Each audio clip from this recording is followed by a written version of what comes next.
Imitons Saint Joseph.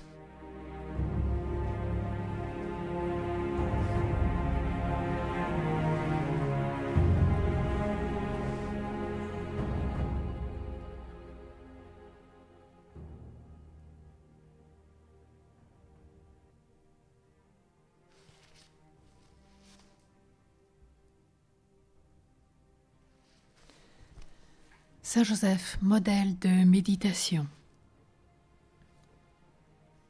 Saint Joseph nous rappelle: voulez-vous prier d'une manière utile?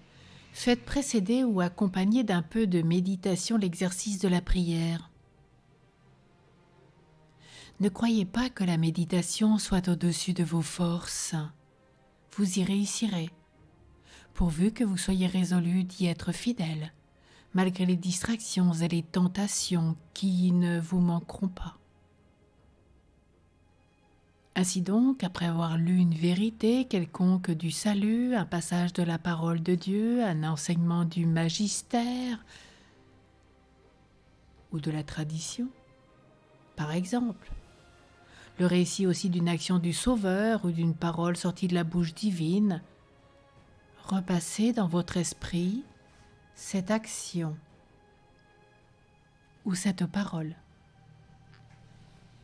Figurez-vous en être le témoin et laissez naître dans votre cœur les sentiments qui s'y élèveront comme naturellement. Puis, faisant à vous-même l'application de ce que vous aurez lu, examiné d'après ces lumières, votre conduite passée et présente, le plus souvent vous vous sentirez pénétré de regrets, d'avoir peut-être mal correspondu à la grâce, et en même temps, vous deviendrez brûlant du désir de réparer le temps perdu, brûlant de méditer la parole de Dieu, brûlant de vivre en sa présence. De là naîtront des résolutions particulières de faire ou d'omettre quelques actes dès la journée présente. De ces résolutions mises en pratique qui vous feront contracter bientôt l'habitude de la vertu que vous cherchez à acquérir. Dans le silence de la méditation, l'âme se connaît mieux elle-même. Elle voit plus distinctement ses défauts, ses devoirs, ses grâces. Elle comprend mieux la puissance et la bonté sans borne de son Dieu. C'est pourquoi ensuite elle lui demande son secours, avec plus de confiance, d'abandon, d'ardeur. La méditation de la loi, de la parole de Dieu, des 10 commandements, faisait les délices de David. Il est dit au psaume 118, verset 47, même 27, « Il aimait plus que l'or et les pierreries les commandements du Seigneur, sur lesquels il arrêtait souvent ses pensées. »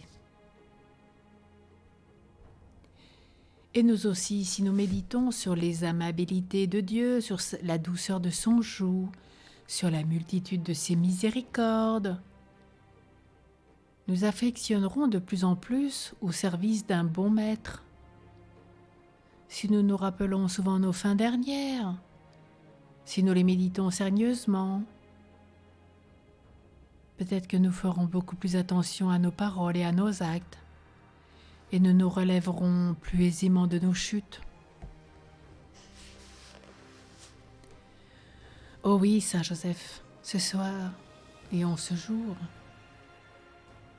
ce soir nous ferons un examen de conscience, et en ce matin, nous voulons recevoir de toi ces avis salutaires. Nous espérons à l'avenir rendre nos prières plus ferventes, avec beaucoup plus de désir que ce que nous désirons depuis longtemps sans le connaître, ou sans connaître le moyen si simple que nous avions à prendre.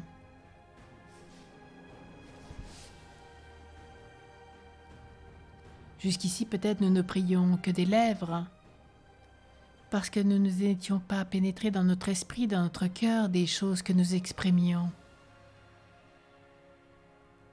La méditation à laquelle nous livrons aujourd'hui, ce matin particulièrement, nous savons que le matin est un temps de grâce spécial.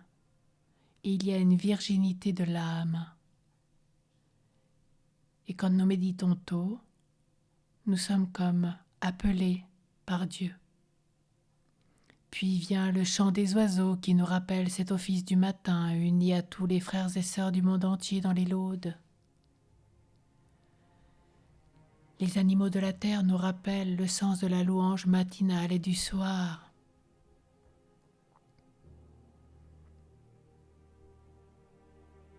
Nous aimons nous livrer ce matin à ton patronage qui animera désormais toutes nos prières.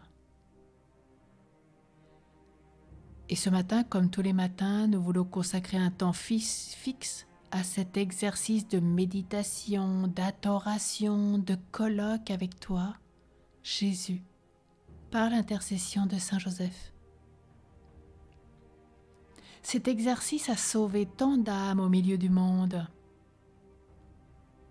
Nous voulons même nous y préparer la veille, peut-être en lisant les textes des lectures du jour suivant, en lisant peut-être l'Évangile, une parole de Dieu, ou le psaume du lendemain. Lire avant de prendre son repos. Nous savons que la parole de Dieu travaille en notre cœur pendant la nuit. Oui, quelques sujets pieux qui feront matière de notre méditation du lendemain. Et j'en suis sûre que vous en avez tous fait l'expérience avant moi. Quand nous lisons les textes la veille, la nuit, notre cœur travaille tout seul. Il est en prière pendant la nuit. Et même des fois au matin, nous sommes surpris de tout ce qui a été déjà médité. Et quand nous arrivons, nous sommes comme éblouis, fleuris de tant de grâce qui nous sont accordés pour ce colloque avec Dieu. D'où l'importance de bien se nourrir le soir. Ne regardons pas n'importe quoi. Aujourd'hui, tant de choses maléfiques nous sont proposées qui abîment l'âme. La parole de Dieu nous réjouit le cœur le soir. Elle nous met un tel baume, une telle joie que des fois pendant la nuit, nous ne voudrions même pas dormir. Et puis elle nous habite continuellement le lendemain. Et quand nous les réentendons lors de l'Eucharistie ou quand nous les relisons pendant la journée, eh bien notre cœur est tout brûlant d'amour. Et ça, c'est une grâce de Dieu. Et plus on la médite, plus il nous l'accorde. Cela nous rappelle Luc 24. Notre cœur n'était-il pas tout brûlant quand il nous expliquait les Écritures ?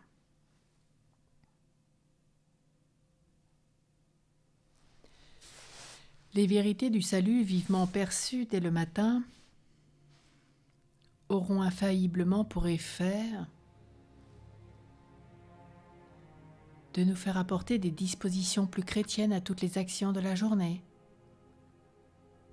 Et comme notre sanctification dépend de notre fidélité à faire le bien dans les actions communes et journalières, nous espérons mener désormais une vie méritoire, composée de jours pleins, suivant le langage de la Sainte Écriture, nous rappelle le psaume 72 au verset 10.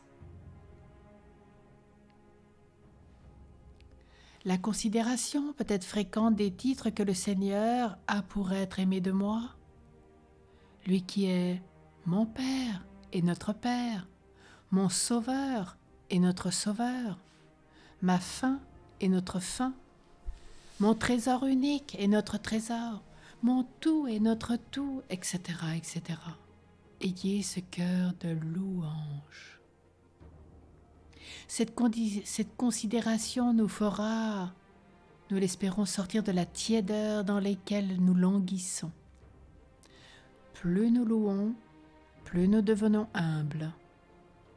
À chaque fois que l'orgueil nous prend, ayons la sage résolution de louer Dieu notre Père, de louer Jésus, louer l'Esprit Saint, louer la Vierge Marie, Saint Joseph, les saints. Louons avec la parole de Dieu.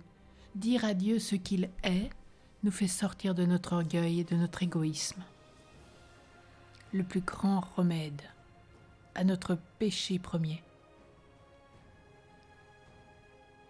Alors pourquoi n'arriverions-nous pas comme les saints à aimer celui qui est seul aimable, notre Dieu et nos devoirs spirituels d'enfants et de fils de Dieu, ce pourquoi nous sommes faits, louer et glorifier Dieu tout au long de nos journées, tout en travaillant. Eux aussi les saints ont médité avant d'être des séraphins sur la terre. Et pour s'astreindre à la méditation quotidienne, ils ont eu aussi à braver le démon de l'inconstance et à mépriser tous les prétextes et toutes les répugnances de la nature.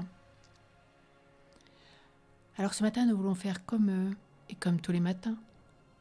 Méditer tous les jours de notre vie. Prendre conseil pour le faire d'une manière utile. Et toi, l'Esprit Saint, tu ne nous refuseras pas ton secours, à condition bien sûr de le lui demander, car il est le maître et l'hôte de la prière intérieure, avec l'aide de Saint Joseph. C'est bien Sainte Thérèse d'Avila qui recommande d'invoquer Saint Joseph comme protecteur de cet exercice de l'oraison. Elle dit : en prenant Saint Joseph pour guide, Thérèse d'Avila, bientôt, on saura le véritable chemin et l'on arrivera au but.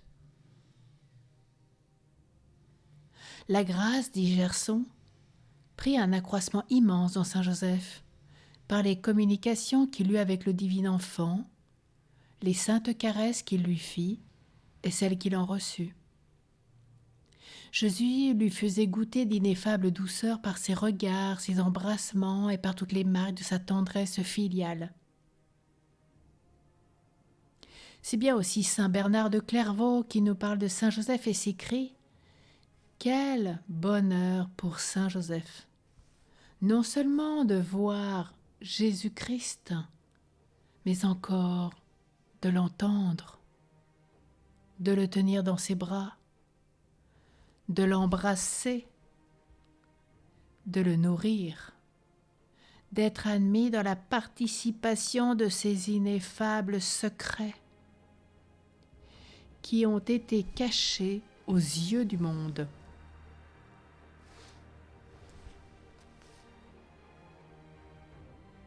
Par la fidélité à l'oraison, l'âme établira ainsi un doux commerce d'amitié, nous dit Thérèse d'Avila, entre notre Dieu et notre âme. Elle recevra ses inspirations et ses faveurs et elle vivra dans une sainte intimité avec Jésus, qui fera ses délices d'habiter en elle.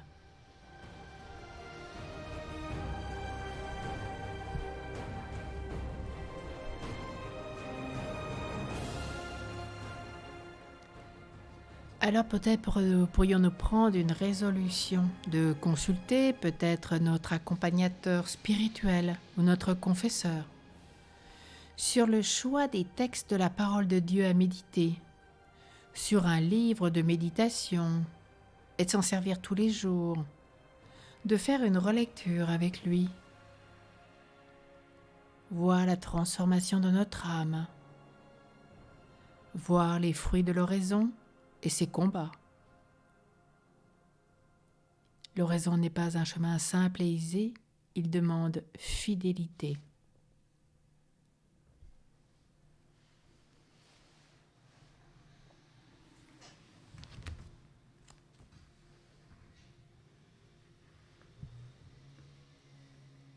C'est avec la prière du pape Léon XIII que nous allons conclure en ce jour. Ô bienheureux Joseph, nous recourons à toi dans notre tribulation, et après avoir imploré le secours de ta très sainte épouse, nous sollicitons aussi en toute confiance ton patronage.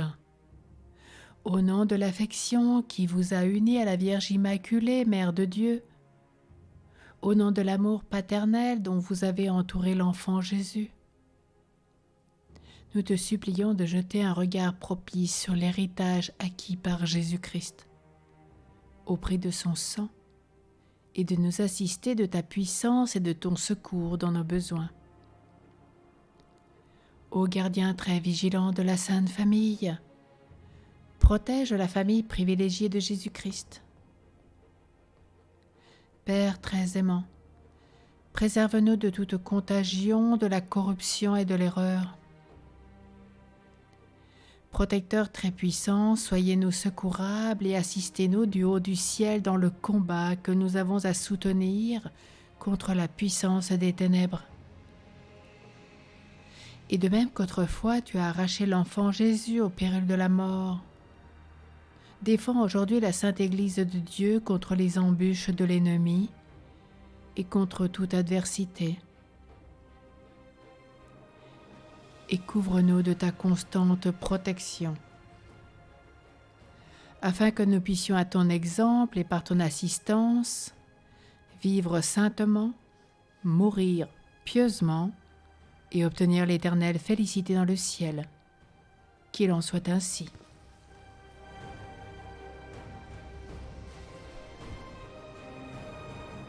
Saint Joseph, maître d'oraison et de méditation, prie pour nous.